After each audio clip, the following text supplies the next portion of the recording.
Moi, j'ai l'impression qu'actuellement, le consommateur est dans une phase où il découvre qu'il peut avoir le pouvoir, et c'est plutôt une phase où il est content. Il n'a pas encore compris que ce pouvoir pouvait être une deuxième façon de faire de manipulation ou une double exploitation, parce que on a des cas où c'est assez fabuleux. Les consommateurs, on leur demande de participer pour améliorer le produit, améliorer la marque, faire le bouche à oreille. Ils sont très contents de faire ça, parce qu'ils ont l'impression donc de développer leur pouvoir, ce qui pousse la marque à être donc plus cotée, à avoir plus d'images, et donc la marque leur fait payer plus cher après les produits qu'elle fait. Donc ils sont doublement exploités, ils travaillent gratuitement, et ils payent encore plus cher les produits qu'ils ont aidés à améliorer. Mais pour le moment, cette double exploitation, je crois qu'elle n'est pas encore claire chez les consommateurs. On est encore dans la phase de découverte qu'on a un peu de pouvoir, et ça marche bien pour les consommateurs. Alors, les discours sur le pouvoir du consommateur sont des discours qui plaisent aux consommateurs, hein, on vient de le voir, et qui sont relativement anxiogènes par contre en interne à l'entreprise. Parce que qu'est-ce que ça veut dire le pouvoir du consommateur, que le consommateur a plus de pouvoir? Ça veut dire que normalement, à l'intérieur de l'entreprise, quelqu'un a moins de pouvoir. La finance, non. La compta, non. C'est les marketeurs qui ont moins de pouvoir. Les marketeurs et les commerciaux, ceux qui définissent l'offre, qui définissent la communication, etc. Ces gens-là, on leur retire une partie du pouvoir qu'on donne aux consommateurs. On leur retire une partie du pouvoir, mais par contre, de l'autre côté, on leur maintient des indicateurs de mesure et des obligations de résultats de plus en plus extrêmes, portées par la finance, etc. Donc on a des gens qui sont dans une situation très inconfortable psychologiquement, il faut le dire. Les brand managers, les product managers, les gestionnaires de gamme, etc. dans les groupes. On leur demande de lâcher du contrôle, ceux qui ne savent pas faire, puisqu'ils ont été formés dans les business schools, les écoles d'ingénieurs, à gérer, manager, donc à avoir du contrôle. Et donc on leur demande de faire quelque chose qu'ils ne savent pas faire, et en plus, on leur impose des mesures qui sont encore plus dures qu'avant. Donc effectivement, je crois qu'il y a une détresse, alors le mot est à la mode hein, actuellement, mais une détresse des gens de marketing dans les entreprises actuellement. Alors est-ce que la détresse des gens de marketing veut dire aussi que les marques, elles, sont en danger?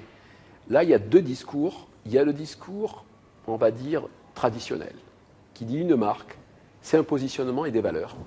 Et souvent, il y a un catalogue des valeurs, une liste des valeurs de la marque. Et ces valeurs, elles doivent perdurer.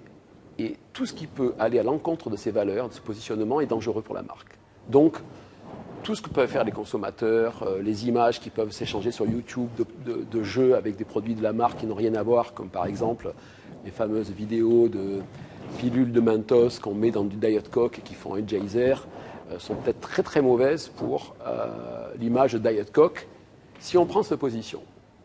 La position, par contre, opposée, c'est la position qui se développe de plus en plus, notamment dans des marques comme Diesel, c'est de dire non. La marque, elle le vaut parce que c'est pas un positionnement, c'est une puissance narrative sur laquelle on peut créer d'autres narrations et sur lesquelles les consommateurs peuvent inventer des récits que la marque va se réapproprier. Et plus il y a de récits autour de la marque, mieux c'est. Et dans ce domaine, dans cette image-là, si là on est sur la puissance narrative, au contraire, plus il y a de consommateurs qui racontent des choses autour de la marque, mieux c'est. Une marque, c'est un ensemble de récits, une forêt narrative, comme dirait Umberto Eco, c'est surtout pas un catalogue de valeurs. Personne n'a jamais discuté, parlé, échangé avec quelqu'un d'autre sur un catalogue de valeurs. Par contre, les histoires de la marque, cette marque, elle fait ça, tu ne te rends pas compte, là, il y a eu ça, etc. Même des histoires un peu salées. C'est ça le plaisir, c'est le sel du bouche à oreille. Quand on se pose la question du où s'invente le marketing de demain, ce qui est toujours intéressant pour aller faire du benchmarking, le où contient la notion géographique, mais ce n'est peut-être pas toujours évident. Je veux faire une distinction entre le B2C et le B2B. Pour moi, en B2B, il y a clairement une notion géographique. Qu'est-ce que je veux dire par là? Je veux dire que les modèles de B2B, jusqu'à maintenant, venaient du monde occidental et étaient fondés sur des individus qui, dans la relation interpersonnelle, qui est très importante en milieu industriel, en B2B, fonctionnaient sur l'opportunisme individuel, c'est-à-dire qu'ils cherchaient à maximiser leur intérêt, puis derrière celui de leur entreprise, dans l'interaction qu'ils pouvaient avoir avec un autre, un acheteur d'un client. Qu'est-ce qu'on voit venir avec la capacité des Coréens, des Chinois et des Indiens en marketing industriel? Ils savent faire quelque chose qu'on ne sait pas faire par culture. Eux, quand ils sont dans l'opportunisme, qui est souvent quelque chose d'important dans les affaires, ils ne sont pas dans l'opportunisme individuel, maximiser mon intérêt, ils sont dans l'opportunisme collectif, maximiser l'intérêt des miens. L'intérêt des miens, qu'est-ce que c'est? Ce n'est pas simplement l'intérêt de mon entreprise, c'est même souvent pas ça. C'est l'intérêt, par exemple, ce qu'en Chine on appelle le guangxi, ce qu'en Corée on appelle le shuebol, c'est-à-dire l'intérêt de mon petit monde. Ma famille, mes amis, mon réseau, mon ethnie. Et donc chaque fois qu'il est en interaction avec quelqu'un d'une autre entreprise, ce qui va se jouer d'abord, c'est l'opportunisme collectif. Est-ce qu'on est du même monde? Est-ce qu'on est du même réseau? Du même réseau au niveau de la socialité primaire, hein, pas réseau industriel, mais réseau d'individus, réseau de familles, réseau d'ennemis. Et ça, ils savent très très bien le faire puisqu'ils vivent dedans. Les Occidentaux ne comprennent même pas ce que je vous raconte souvent, cette idée qu'on va d'abord favoriser le bien-être du réseau avant de favoriser son bien-être personnel. Pourquoi c'est un avantage? Pourquoi c'est le marketing industriel de demain? Parce qu'à part le monde occidental, tous les pays africains, etc., Moyen-Orient, ils sont tous sur l'opportunisme collectif. Ce qui est important, ce n'est pas moi, c'est ma famille, mon monde. Et donc, ils fonctionnent tous cette base-là. Et donc, le marketing de réseau, qui est le fondement du marketing industriel, il est bien mieux fait par les gens de ces pays que par les gens des pays occidentaux. En B2C, on ne peut pas dire pareil. Le B2C est devenu une pratique totalement mondialisée. Les supermarchés ont envahi le monde. Et donc, on ne peut pas faire de différence en termes de comportement individualiste ou plutôt collectif, comme je l'ai fait pour le B2B. Donc moi, des lieux où s'invente le marketing de demain, je ne le vois pas beaucoup. Par contre, des entreprises qui font le marketing de demain en B2C, parce que quelque part, justement, elles ont su faire avec moins de contrôle sur la marque, sur leur actif, etc., tout en gardant quand même une capacité de gérer les points principaux. Typiquement, pour moi, c'est Red Bull. Red Bull est une marque qui existe depuis presque 20 ans maintenant, qui est devenue un leader avec des marges astronomiques dans le domaine. On ne sait pas de quoi d'ailleurs déjà.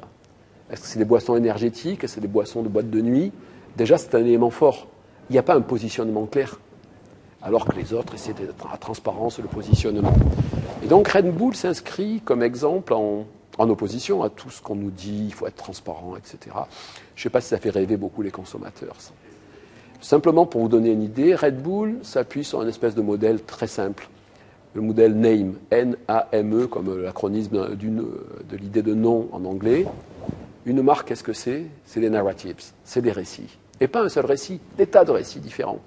Des récits venant de la marque, des journalistes, des médias, des consommateurs. Il faut que tout le monde participe. Et on pousse à ça.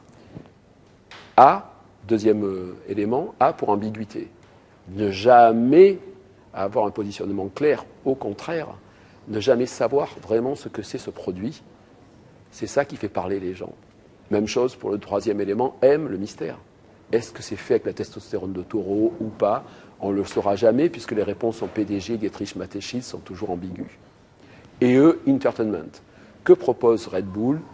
Des tas d'animations stupides. Je ne sais pas si moi, mes étudiants participent au concours des caisses à savon, des courses de voitures en caisses à savon, au saut dans les piscines avec des espèces d'engins construits par eux-mêmes, etc. Donc, ils poussent à la co-création, mais très ludique, dans de l'entertainment très sympathique.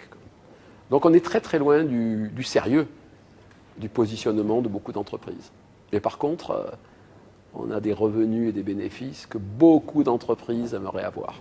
Alors, ce qu'il y a de clair, c'est que de façon latente, depuis des années, plus la consommation envahit notre quotidien. Il faut être clair, hein, chaque année, le monde de non-consommation perd du terrain, surtout avec les discours qui encensent le pouvoir du consommateur. Donc on a tous envie d'avoir du pouvoir et donc d'être consommateur. On a quand même des mouvements qui résistent. Alors là, peut-être c'est géographique. On a la simplicité volontaire, peut-être que c'est très protestant, qui est très fort dans des pays comme le Canada, l'Australie, la Nouvelle-Zélande. Et donc là, on a tout un discours sur essayons de réduire notre consommation. Avec un petit côté schizophrène, parce que si on essaie de réduire notre consommation, qu'est-ce qu'on fait toute la journée? On réfléchit à la consommation. Donc c'est assez amusant. Moi, je préfère ce qui se passe dans les pays méditerranéens, dans la vague du slow food. C'est-à-dire se dire, plutôt que la simplicité, le côté un peu dur de la simplicité volontaire, le côté méditerranéen, c'est la lenteur. Remettons de la lenteur dans la consommation, un peu moins d'excitation, un peu moins d'extravagance, et profitons plus, on va consommer, mais profitons plus de ce qu'on consomme. Prenons le temps de... Alors on est dans l'alimentation, dans le slow food, mais il y a aussi maintenant le réseau Chita Slow, donc les villes lentes, où on peut marcher lentement. Prenons le temps de... Tout est fait dans ces villes pour qu'on prenne le temps de visiter les villes sur un mode lent. Comme dans slow food, les restaurants slow food, c'est manger des produits qui ont grandi de façon organique, avec le temps, sans qu'on accélère leur croissance. Mangeons tranquillement, prenons le temps. Est-ce que c'est une utopie? Si c'est une utopie qui fait envie à beaucoup de gens, parce que le slow food se développe fortement sur la planète. Les conviviums du slow food, les groupes de slow food, on en retrouve dans de nombreux pays. Et puis ça fait des émules dans d'autres domaines. Oui, alors c'est vrai que dans l'ensemble, il y a beaucoup de mouvements actuellement sur l'évolution de la relation client-entreprise, le marketing. Ça pullule. Il y a, je pense, un seul élément fédérateur. C'est l'idée très simple qu'on passe d'un market to à un market with. Alors attention, il faut avec des nuances. Un market to, ça veut dire que jusqu'à maintenant, on avait une séparation de deux mondes, l'offre et la demande. L'offre, les fournisseurs, la demande, les clients, les fournisseurs, les marques. Et ces gens-là envoyaient des messages, envoyaient des produits sur les consommateurs. Qu'est-ce qu'on dit, mais qu'est-ce qu'on voit aussi vraiment à l'œuvre depuis quelques années et qui devrait grandir dans le futur? C'est que de plus en plus, il n'y aura pas simplement l'offre et la demande, mais un brouillage, une espèce de corps intermédiaire qui seront des consommateurs en même temps offreurs parce qu'ils vont collaborer avec l'entreprise en donnant des idées, en participant au bouche à oreille, en participant à des événements, en recrutant de nouveaux consommateurs, en faisant un peu d'évangélisation, etc. Donc ils sont à la fois dans l'offre, parce qu'ils aident le fournisseur, et dans la demande, parce que quelque part, ils achètent aussi. Et le market with, c'est ça. C'est dire, on va passer d'un market to à l'ensemble des consommateurs à un market with avec d'abord une partie des consommateurs avec qui on va collaborer. Alors ça va être 5%, 10%, ça dépend. On va parler de consommateurs individuels, mais souvent de communautés de fanatiques regroupés ensemble qui vont partager une passion pour la marque et en savoir plus sur la marque que les gens à l'intérieur de l'entreprise, des gens qui connaissent depuis plus longtemps la marque, qui vivent la marque depuis 20 ans, c'est des passionnés, on pourra développer l'exemple dans le Alfa Romeo. Et donc avec ce groupe-là, l'entreprise va faire du marketing avec. Ce marketing va ensuite toucher l'ensemble des consommateurs qui sera resté sur une approche peut-être plus traditionnelle. C'est une vision de l'évolution du marketing. C'est complémentaire. Moi, je pense que absolument. C'est-à-dire que on ne va pas vers une démarche de révolution. On va passer d'un marketing à un autre. On va avoir un marketing qui va rester assez classique avec des outils cotélériens, même encore sur une masse de consommateurs, sur lesquels, dans certains cas, on fera un peu de marketing relationnel en plus, avec du CRM, mais sans trop. D'autres, on fera du marketing expérientiel. Et puis, avec une partie, mais on sera toujours sur, on fait du marketing sur. Et puis, avec une partie des consommateurs, là, on va faire du marketing avec.